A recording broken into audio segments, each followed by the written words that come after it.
I've just been reading a lot of stuff about the top of the lineup, projected lineup with Abrams, Cruz, and James Wood. Now, James Wood hadn't played yet. He's battling some tendonitis. I think he's going to go later in the week. But what I'm reading, a lot of people expect big numbers from these three guys combined, especially with Dylan Cruz, because, it's not a playoff team, but that's what, Rizzo is relying on, these top three guys, Abrams, Cruz, and Wood. Your thoughts on the top of the lineup, especially with Cruz, and what kind of numbers do you think he can put up? Well, start with Cruz. I actually think that expectations should be tamped down there.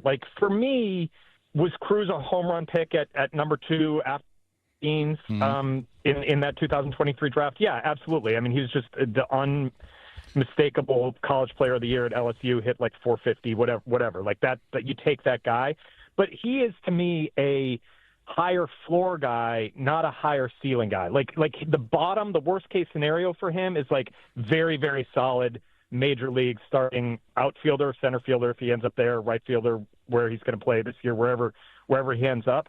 I just don't think he's he's a 900 OPS guy. He's not going to. I don't think he's a 30 homer guy. If he comes out and he hits you 25 doubles this year and hits 270 with a 770 OPS, I think that's a very solid expectation for him. The guy I think is most important in that equation, and this is not to minimize James Wood because I think he is the high ceiling guy.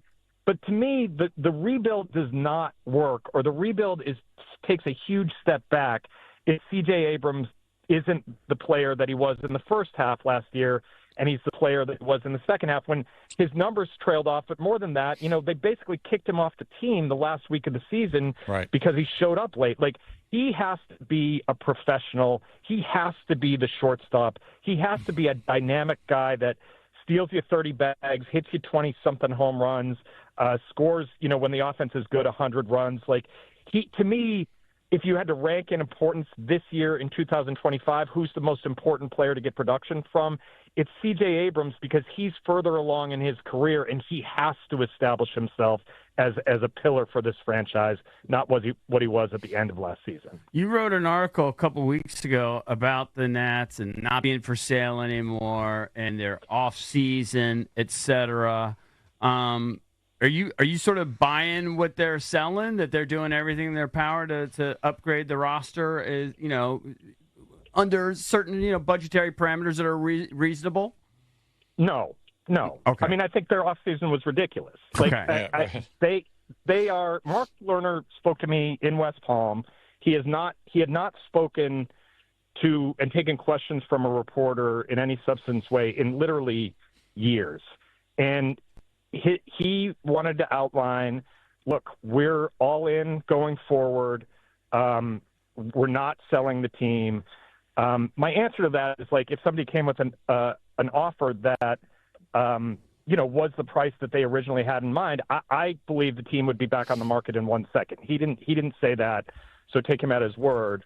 But when I asked, look, you've spent money on players in the past. Obviously, Jason Worth started it in 2011, $126 million for 7 years. Max Scherzer was the big one, maybe the best free agent contract in baseball history. You've done that in the past. Will you do it in the future? His answer was, if Mike and the front office bring me a deal that they think would help the team, we'll talk about it. That he did not say, we'll do it. They're competing in a division where the Phillies and the Mets are going to spend whatever it takes to put their rosters together. I just don't know how you can expect to compete without some sort of major additions. Even if all the prospects work out and they get, Cruz is a star, Abrams is a star, Wood is a star, Gore's a frontline starting pitcher, you've got to supplement with established major league players like they always have in the past. I'm not 100% convinced that they will do it in the future. And if and when that doesn't happen again, I think that's kind of malpractice if they don't go and try to compete financially like they have when they had that run of competitive teams from 2012 to 2019. Barry, that being said, I'm going to play over 70.5 wins this year. Thoughts?